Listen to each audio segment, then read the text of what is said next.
మొత్తం నిజంగా ఈరోజు అసలు విద్యుత్ కోత ఎందుకు ఉండాలండి? ఇదేం సీజన్ కాదు, ఎండాకాలం అంతకంటే కాదు. వాస్తవానికి లోడు కూడా హార్డ్లీ 15,000 మెగావాట్లు ఉంది. మన రాష్ట్రంలో చూస్తే మన 7,000 మెగావాట్లు థర్మల్ విద్యుత్తు స్థాపిత సామర్థ్యము, 5,000 మెగావాట్లు సోలార్ సామర్థ్యము, మరో 3,000 మెగావాట్లు సెంట్రల్ గవర్నమెంట్ నుంచి కూడా మనకు వస్తుంది. సరిపడా విద్యుత్ సామర్థ్యం కలిగి ఉన్న తెలంగాణ, కానీ మీ నేరపూరిత నిర్లక్ష్యం వల్ల, బొగ్గు నిల్వలు లేకపోవడం వల్ల, నిర్వహణ వైఫల్యం వల్ల ఇవాళ కరెంటు ఉత్పత్తి జరగడం లేదు. ఉదాహరణకు నిన్నటి మీరు చూస్తే 14వ తేదీ తెలంగాణ థర్మల్ విద్యుత్తు స్థాపిత సామర్థ్యం 7,180 మెగావాట్లు. నిన్న ఎంత కరెంటు ఉత్పత్తి అయిందంటే 3,190 మెగావాట్లు. ఎంత అన్యాయం చూడండి. స్టేషన్ వైజ్ కూడా పెట్టాం మీకు. మన కెపాసిటీ ఉంది తెలంగాణకు 7,180 మెగావాట్ల విద్యుత్ ఉత్పత్తి చేసే సామర్థ్యం తెలంగాణ రాష్ట్రానికి ఉంది. ఇది గౌరవ కేసీఆర్ గారు బీఆర్ఎస్ ప్రభుత్వం చేసిన కృషి. 4,000 మెగావాట్లు యాదాద్రి చేసినాము, అక్కడ భద్రాద్రి చేసినాము. కానీ మేము కట్టిన ఇల్లు పెట్టిన పోయోలే ఇచ్చిపోతే నడపశాతం గవర్నమెంట్ ఏంది ఇది? నిన్నటిది ఇది. This is not my figure, ఇది ఆన్లైన్ ఫిగర్. నిన్న 7,180 మెగావాట్ల సామర్థ్యం తెలంగాణకు ఉంటే వీళ్ళు ఉత్పత్తి చేసింది 3,190 మెగావాట్లు. అంటే మీరు సగం కూడా చేస్తలేరు.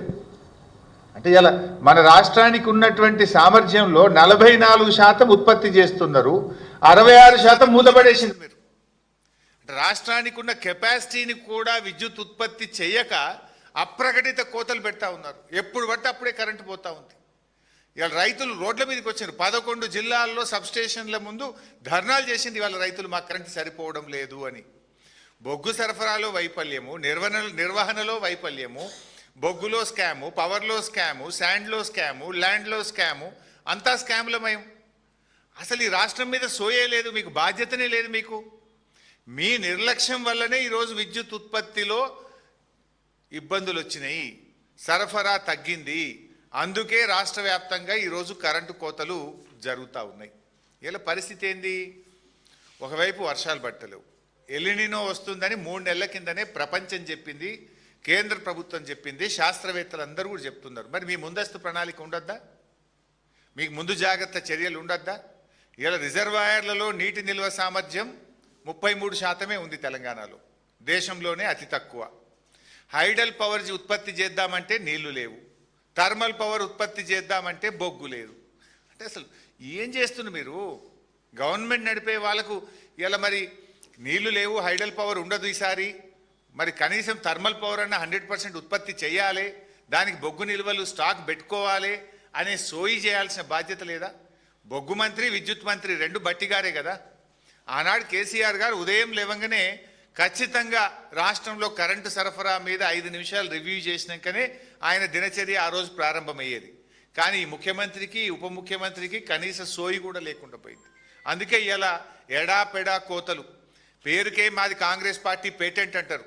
నిజంగా 24 గంటల విద్యుత్తు రైతులకు ఎక్కడన్నా వస్తుందా? 8 గంటల విద్యుత్తు కూడా ఇలా తెలంగాణ రైతాంగానికి రావడం లేదు.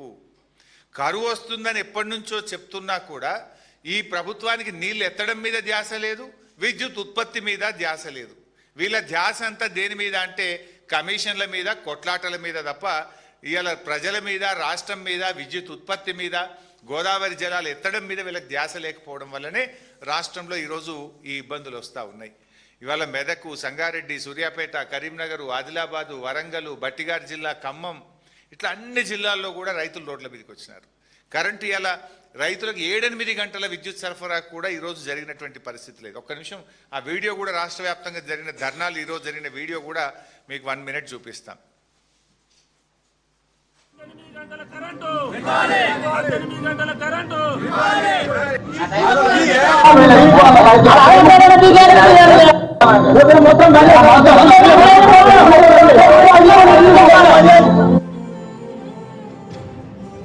ఇవాళ డేలో కూడా అసలు 6 గంటలు కూడా రావడం లేదు. ఎందుకంటే ప్రతిరోజు ఆ విద్యుత్ అధికారులు అడిగితే ఇవాళ మెయింటెనెన్స్ ఉందనడు, లేకపోతే సబ్స్టేషన్లో రిపేర్ చేస్తున్నాం, చేస్తున్న వారం రోజుల నుంచి ఇదే వాళ్ళు చెప్తా ఉన్నారు. కానీ ఇవాళ కనీసం 6 గంటల కరెంటు కూడా దిక్కులేదు ఇవాళ ఈ ప్రభుత్వంలో. మరి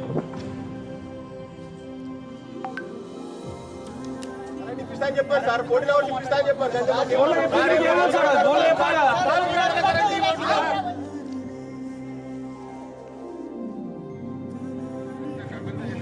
ఇప్పుడు బాధ్యులు మీరే కదా సార్. ఇప్పుడు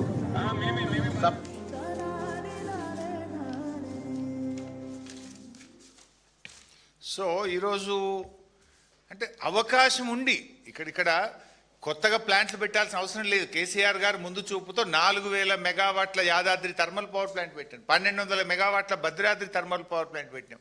సోలార్ 4000 మెగావాట్ల సోలార్ సామర్థ్యం. Almost Telangana installed capacity is 23,000 megawatts. ఈరోజు లోడ్ ఎంత ఉన్నది? 14,000 15,000 ఉన్నది. 23,000 మెగావాట్ల సామర్థ్యం తెలంగాణకు ఉంటే 14,000-15,000 మెగావాట్ల లోడ్ లేదు. ఇలా ఎందుకు కరెంట్ కట్ చేస్తున్నారు? అంటే 7,180 మెగావాట్ల థర్మల్ పవర్ రావాల్సిన చోట 3,190, 44% థర్మల్ విద్యుత్తు మీరు ఉత్పత్తి చేస్తున్నారు. అంటే దీనికి కారణం ఏంది? బయట కరెంటు కొంటున్నారు.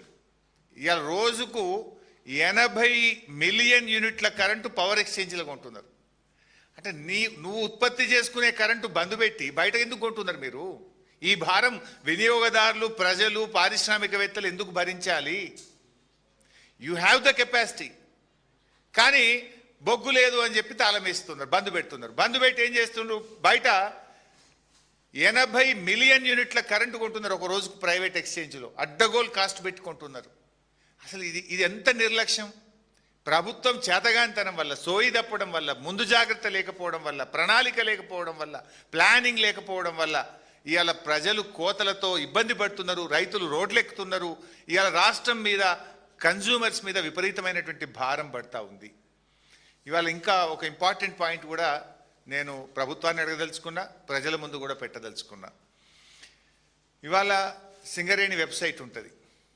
సింగరేణి వెబ్సైట్లో మొన్న జనవరి వరకు రోజు ఎంత ప్రొడక్షన్ అవుతా ఉంది, అందులో గ్రేడ్ ఏంది, G5, G6, G7, G8, G12 ఎంత, G14 ఎంత, G13 గ్రేడ్ కోల్ ఎంత ఉత్పత్తి అయింది అనేది ప్రొడక్షన్ డీటెయిల్స్ బీఆర్ఎస్ హయాంలో ఓపెన్గా కనబడేది, నో సీక్రెట్. కానీ అలా కాంగ్రెస్ రాగానే ఆ వెబ్సైట్ క్లోజ్ చేసేస్తారు. అసలు ఏ రోజు ఎంత కోల్ ఉత్పత్తి అవుతుంది, ఎంత స్టాక్ ఉంది, supply details and coal quality, ఇది ఏది కూడా ప్రజలకు కనబడకుండా దాన్ని ఆ వెబ్సైట్ని క్లోజ్ చేశారు. అంటే పారదర్శకత లోపించింది. చెప్పుకుండేమో ప్రజాపాలన, చేసేదంతా చీకటి పాలన, పారదర్శకతనే లేదు ఈ ప్రభుత్వంలో. ఇవాళ ఏం జరుగుతుంది? క్వాలిటీ కోల్, మంచి కోల్ నైనీ బ్లాక్లో కానీ సింగరేణిలో వచ్చే మంచి బొగ్గును తమిళనాడుకు, కర్ణాటకకు, ప్రైవేటు ఐరన్ ఓరు స్టీల్ మ్యానుఫ్యాక్చరర్స్కు, ఆంధ్రప్రదేశ్కు, ఇతర రాష్ట్రాలకేమో మంచి బొగ్గు అమ్ముతున్నారు. తెలంగాణకేమో స్క్రాప్ బొగ్గు, పనికిరాని బొగ్గు, మన సింగరేణి మనకు పనికిరాని బొగ్గు పంపుతుంది. రోజుకు 100 రేకులు వస్తే 70 రేకులు రిజెక్ట్ అవుతున్నాయి, 30 రేకులే పాస్ అవుతున్నాయి. ఇలా మంచి క్వాలిటీ బొగ్గు మన సింగరేణి మన తెలంగాణలో ఉంటుంది, మనకు నాణ్యమైన బొగ్గు రాదు. తమిళనాడుకో, స్టీల్ ప్లాంట్లకో, ప్రైవేట్ ఆపరేటర్లకో, కర్ణాటకకో, ఆంధ్రప్రదేశ్కి ఏమో మంచి బొగ్గు పోతుంది, తెలంగాణకు రిజెక్టెడ్ బొగ్గు వస్తున్నది. దానివల్ల ఇవాళ థర్మల్ కేంద్రాల్లో విద్యుత్ ఉత్పత్తి ఆగిపోతున్నది. అసలు ఎంత బొగ్గు ఉత్పత్తి అయింది, ఏ క్వాలిటీ బొగ్గు ఉత్పత్తి అయింది, ఏ రాష్ట్రానికి ఎంత పోతుందని వెబ్సైట్లో కనబడేదాన్ని మూసేసిండ్రు, ప్రజలకు కనబడకుండా చేసిండ్రు. నాకు అర్థం కాక అడుగుతా, మన రాష్ట్ర అవసరాలు పక్కన పెట్టి మన రైతులను చీకట్లో నెడుతూ, మన ప్రజలకు కరెంటు కోతలు పెడుతూ, మన బొగ్గు పక్క రాష్ట్రాలకు బొగ్గుడైంది, తెలంగాణకు బొగ్గు లేకపోవడం ఏంది? అంటే ఇది ప్రభుత్వ వైఫల్యం. ఈ ప్రభుత్వంకు రైతులంటే పట్టదు, రైతులంటే ఒక నిర్లక్ష్యం అనేటువంటిది చాలా స్పష్టంగా ఈరోజు మనకు దీన్ని బట్టి కనబడతా ఉంది. ఈరోజు మరో ముఖ్యమైన విషయం కూడా ఏంటంటే, ఇంత కరెంటు ఇలా బయటకు వెళ్ళి కొంటా ఉన్నారు. ఎందుకు కొనాల్సి వస్తుంది? నీకు సామర్థ్యం ఉండగా నీ దగ్గర సింగరేణి పెట్టుకొని నువ్వు నీ బొగ్గు సరఫరా చేయక నువ్వు బయట ఎందుకు కొనాల్సి వస్తుంది? ఈ భారం అంతా ప్రజలు ఎందుకు భరించాలనో ఇలా రాష్ట్ర ప్రభుత్వం సమాధానం చెప్పాలి. ఎందుకు 44% ఉత్పత్తి చేస్తుండ్రు, 66% థర్మల్ పవర్ ప్లాంట్లు ఎందుకు మూత వేసినారో రాష్ట్ర ప్రజలకు సమాధానం చెప్పాలి. ఎందుకు ఈరోజు రైతాంగానికి 8 గంటల కరెంటే సరఫరా చేస్తుండ్రు, చెప్పుడేమో పేటెంట్ అని 24 గంటల కరెంటు మేమే ఇచ్చినామని గప్పాలు కొట్టే మీరు ఇవాళ తెలంగాణ రైతాంగానికి ఎందుకు 8 గంటల సరఫరా చేయలేకపోతున్నారో కూడా ఇవాళ సమాధానం చెప్పాలి. ఇవాళ రాష్ట్రంలో లో వోల్టేజ్తోని రైతుల మోటార్లు ట్రాన్స్ఫార్మర్లు విపరీతంగా కాలిపోయి రైతులు బాగా ఇబ్బంది పడుతున్నటువంటి పరిస్థితి ఉంది. మీ ప్రభుత్వం వచ్చినాక అన్ని కోతలే. రుణమాఫీ చేస్తామన్నారు, సగం మంది రైతులకు కోత పెట్టిండ్రు. రైతు భరోసా మేము 15,000 ఇస్తామన్నారు, 3 సీజన్లకు రైతు భరోసాలో కోత పెట్టిండ్రు. యూరియా ఎరువుల సరఫరాల్లో కోతలు పెట్టినారు. పంటల బోనస్లో 2 యాసంగి పంటలకు కోత పెట్టినారు. ఇలా వ్యవసాయానికి 24 గంటల కరెంట్ ఇచ్చేది ఉంటే ఇలా 12 నుంచి 16 గంటలు కోత పెట్టి రైతులకు 8 గంటల కరెంట్ ఇస్తున్నారు. కరెంటులో కూడా కోత పెట్టిండ్రు. ఫైనల్గా మీది ఏంటంటే కోతల సర్కారు, వాతల సర్కారు. కోతలు ఎక్కువ, వాతలు ఎక్కువ. ఇలా వాతలు ఎన్ని పెట్టిండ్రు? మోటార్ సైకిల్ కొంటే ట్యాక్స్ పెంచిండ్రు, విస్కీ బీర్ల మీద ట్యాక్స్ పెంచిండ్రు, రిజిస్ట్రేషన్ భూముల ధరలు పెంచిండ్రు. ఇప్పుడు ఇక భూమి పన్ను కూడా వేస్తారట. ఇంకా అటు వాతలు పెడుతుండ్రు, ఇటు ఉన్న పథకాల్లో సంక్షేమ పథకాల్లో కోత, రైతులకు అందేటువంటి వివిధ కార్యక్రమాల్లో కోతలు పెట్టేటువంటి కార్యక్రమంలో ఈ ప్రభుత్వం ముందుకు పోతా ఉంది. అదేవిధంగా ఇండస్ట్రీస్లో చూస్తే ఓపెన్ యాక్సెస్ కింద మేము ఇండస్ట్రీస్ గ్రీన్ పవర్ తెచ్చుకోవచ్చు అని ఒక గ్రీన్ ఎనర్జీ పాలసీ తెచ్చింది ఈ ప్రభుత్వం.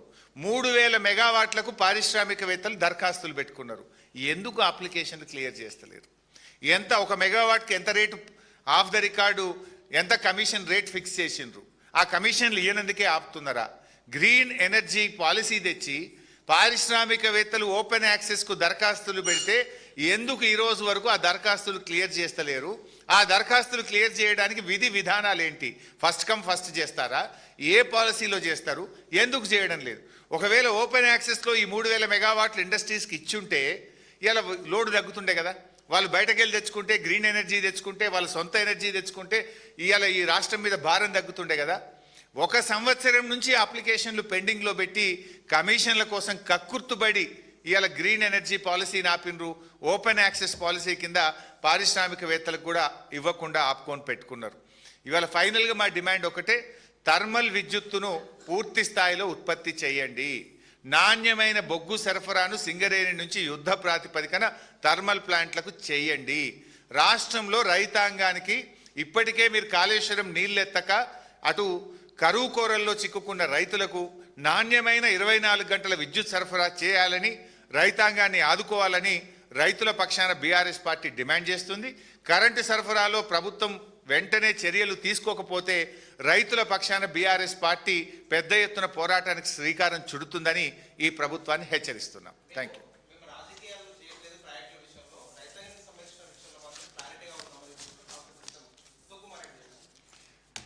రాజకీయాలు చేస్తున్నది మీరు. ఖమ్మం జిల్లాలో ఇవాళ మీరు సీతారామ ప్రాజెక్టు ప్రారంభించినారు. మోటార్లు ఎవరు చేసిండ్రు? అది కేసీఆర్ గారు ప్రభుత్వం కట్టిన సీతారామకు మోటార్లు వత్తనికి పోయినరు. నిన్ననో మొన్ననో వరంగల్కు పోయినరు దేవాదులకు. దేవాదుల మోటార్లకు ఇవాళ నీళ్ళు అందుతున్నాయంటే కేసీఆర్ గారు కట్టిన Sammakka barrage, 3rd phase Devadula మీ హయాంలో కుప్పగూలి 3 చచ్చిపోయి టనల్ కూలిపోతే దాన్ని ప్రత్యామ్నాయం చేసి మేం పూర్తి చేస్తే ఇవాళ మీరు మోటార్లు వత్తుతే దేవాదులో నీళ్ళు వస్తున్నాయి. రాజకీయాలు ఇవాళ రిటైర్డ్ ఇంజనీర్లు చెప్పిండ్రు, తెలంగాణ సాగునీటి పారుదల శాఖ చెప్పింది మేడిగడ్డ గేట్లు ముయ్యకుండా కన్నెపల్లి మోటార్లు ఎత్తచ్చని చెప్తే ఆ నీళ్ళు ఎత్తచ్చని చెప్పిన రిటైర్డ్ ఇంజనీర్లను జైళ్ళల్లో పెడతామని, బెల్ట్తో కొడతామని రాజకీయాలు చేస్తున్నది మీరు. రైతుల పక్షాన నీళ్ళు ఎత్తండి అంటే మిమ్మల్ని కోసి రక్తాన్ని పంట పొలాల మీద చిమ్ముతామని రాజకీయాలు మాట్లాడుతున్నది మీరు. మేము రైతులకు నీళ్ళు అందించండి, రైతులకు కరెంట్ ఇవ్వండి, ఇవాళ విద్యుత్ సామర్థ్యం ఉన్నది, కావలసిన ప్లాంట్లు ఉన్నాయి, బొగ్గు లేక విద్యుత్ ఉత్పత్తి ఆగింది, దృష్టి పెట్టండి అని ప్రభుత్వాన్ని ముళ్ళుగట్టబెట్టి నిద్ర లేపుతున్నాం. మీకు విషయాన్ని చెప్తున్నాం. రాజకీయాలు చేయడం మీరు మానండి, విద్యుత్ ఉత్పత్తి పెంచండి, రైతులకు నాణ్యమైన కరెంటు ఇవ్వండి. ఇక చాలే.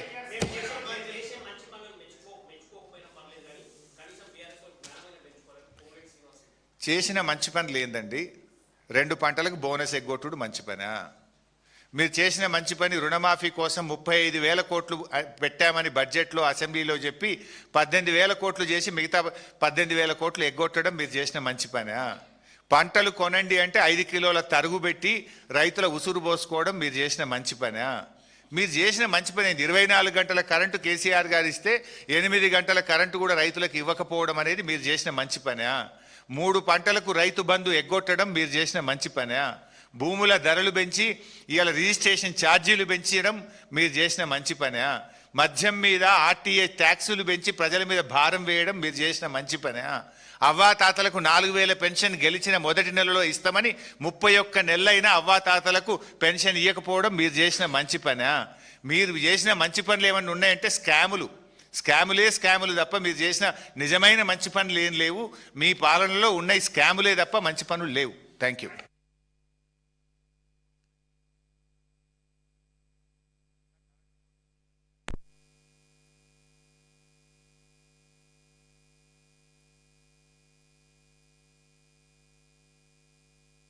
ఉన్నాం.